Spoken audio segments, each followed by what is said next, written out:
So, in today's video, we're selling for the brand new, what are we going to call them, Fireworks Vegeta. And, yeah, we're hopefully going to try and get him fairly quickly. I'm hoping, but we'll see. There is pity on this banner, right, which is obviously, I mean, this banner is probably, what you call it, historical, I guess you could say, for a few reasons. So, one of them is obviously this is the first time I've had proper pity in just a normal banner format, not like what we had for Worldwide. This is just a regular unit getting pity, which is obviously very good, right? So I think it is exactly 1,000 coins. Well, no, not 1,000 coins, 1,000 stones for pity, which, to be honest, I'm quite happy with that. That's pretty much a perfect amount, I would say, for pity. So I think that roughly equals to, if I remember correctly, 200 coins, green coins. But if you do have the unit, you can just transfer the coins just to normal DokkanFest anyway, if you want, which will auto-convert anyway when the banner goes away. So, it's a really good change, right? But another reason why this is, I guess, historical or a good, not quite a good banner, but a good start, is because it's the first ever sync banner, right? Now, what I mean by sync banner is obviously now Global and JP are now in brackets unified. Now, the reason why I say in brackets still is Global's still missing content. We're not missing a lot of content, we're only missing LR Jiren and obviously the hard fights there, the content, and then also Master Roshi as well, right? So, other than that, we're pretty much caught up. There's a few things else that changed. If I remember correctly, the battlefields have, I'm not sure if it's happened now or it's going to happen soon, but the battlefields are all going to be caught up to the same number as JP. So, we'll get bonus missions for that as well, to sort of catch us up on the rewards. So, huge W there as well. And then World Tournament as well. There's probably going to be one coming up soon, just by the way they've sort of, I guess, hinted at it. But yeah, so we'll be caught up in World Tournaments as well, right? So, a lot of good global stuff has happened, you know, in the past, what, 24, 48 hours, like, new info we got. So, absolutely huge W there. The only L, I would say, is the banner, right? So, I will do another video talking about this banner, but there's a few, what do you call it? I mean, obviously the pity's good, but the banner itself, I'd say, is pretty trash. Like, if you're a free-to-play player, just right now, I'd recommend you to skip. It's just not worth that at all. Yet again, I'll have another breakdown video probably dropping tomorrow, fully discussing why I think the banner is just garbage. I mean, there's two good units in the banner, right? So you've obviously got the new Dirty Works, or not, what we call it, Dirty Fireworks, whatever it's called, Vegeta, so he's obviously very good. And then you got the other Same Day Vegeta as well, which is a very good unit as well. So both of them are very good. Then the rest drops off massively. You know, like, even if you don't have the units, if you do get them, it's not really a big W, if that makes sense. So, if you get the Vegeta, the new Vegeta, or the Same Day one, huge win. If you don't get them, you're probably getting shafted.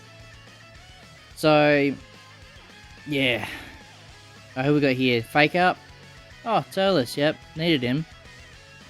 I mean, I was hoping to get more decent on Legends, but... Oh, double Fake Out.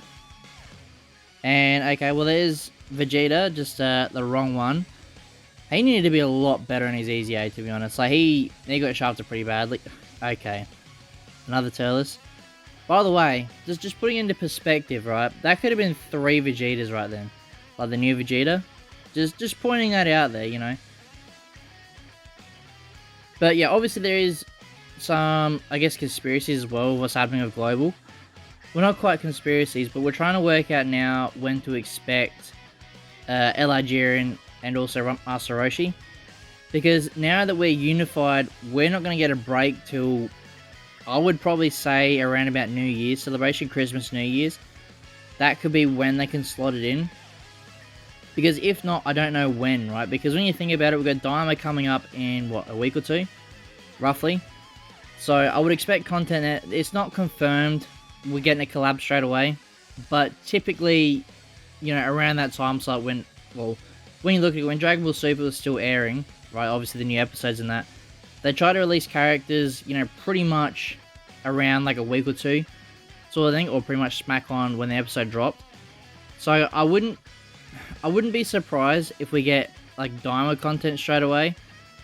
You know, it would make sense, and that's probably one of the reasons why they decided to sync up the banners and all that. Well, not sync up the banners, but sync up the games. But, I mean, sync up the games regardless, even if it wasn't for Dynamo, is just a huge win in general. But, Yeah, I don't know. I would say Diamond is next. A lot of people speculating a part 2 LR, which we could get, right? I'm not saying that's out of the picture, but to me it seems like Diamond's next, just because of how much they've rushed the content. No, we won't say rush the content, but for example, we already got the Easy 8 info for who's coming next, right? And obviously, what do you call it? So if I remember correctly, there's I think 3 sub Easy A's. If I remember correctly, I think it's, or it might have been 2. I remember it was Super Saiyan Goku, the SDR one's getting one. It was a Nail, and there was one more, I'm pretty sure, but I can't remember who it was. But then we're also getting a full power Easy A, not full power, Super Easy A for full power Frieza as well, right? So that looks very interesting as well. Obviously, a Frieza buff, you know, is going to be good for like several of the teams he's on. So hopefully they make him like mega busted like they have been for the past Super Easy A's. But I do like Super Easy A's, right? I think Super Easy A's are like really good for content in general. Because like, a lot of these really old units are on like a few really good teams, not a few good teams, but a few teams that desperately need the buff, like I said with Frieza. Frieza's team desperately needed a buff. So it's good that he's going to help out a lot of them categories, right? But yet again, they need to make them really good as well. By the way, that could have been multiple other new Vegetas as well. But I can still use him, right? I need, I think, 3 more for the rainbow. But yeah, I would like to see Super Easy A sort of roll out a little bit faster, if that makes sense.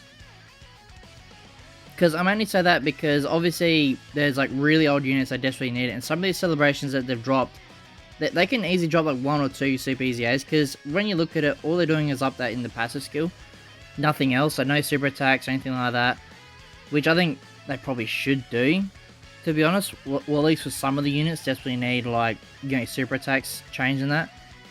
But I guess maybe they can't because something in the data or something, you might not be able to change it.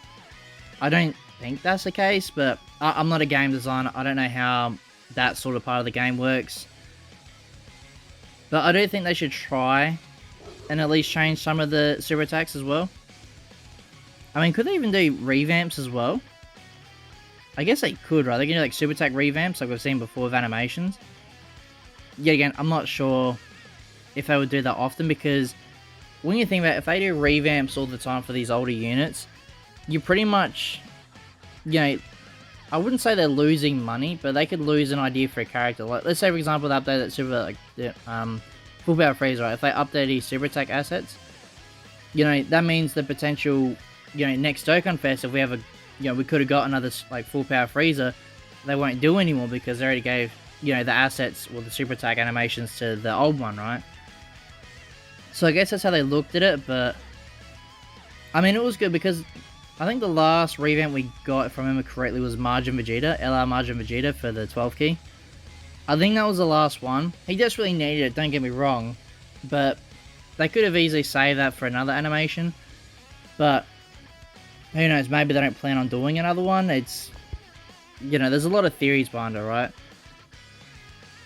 By the way, we're not getting very lucky on this banner, but I will give a little bit of a preview, right? I'll still keep talking throughout this video, but I had to go all the way to Pity, right? Because obviously these are pre-recorded, because I usually like to try and get these done as soon as possible when they do the voices after.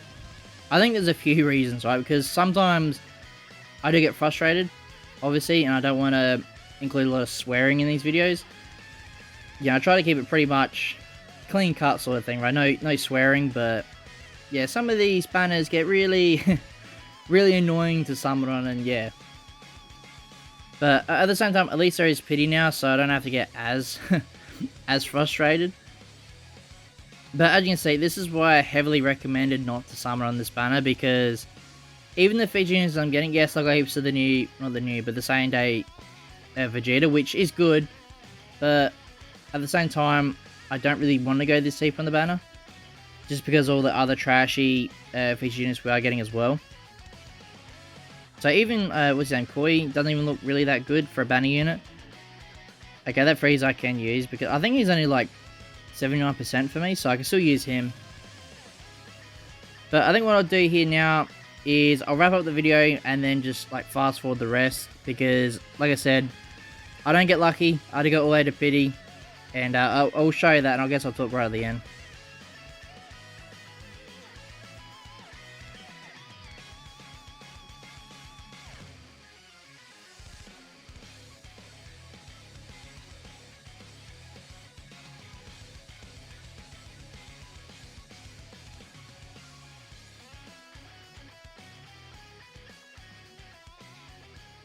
Alright, well, I'll start talking from now because I'll just quickly spread out the rest.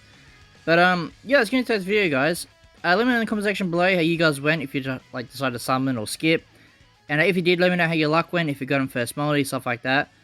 But yeah, if you guys like this video and you want to see more, please like and subscribe, and I'll see you as a win the next one.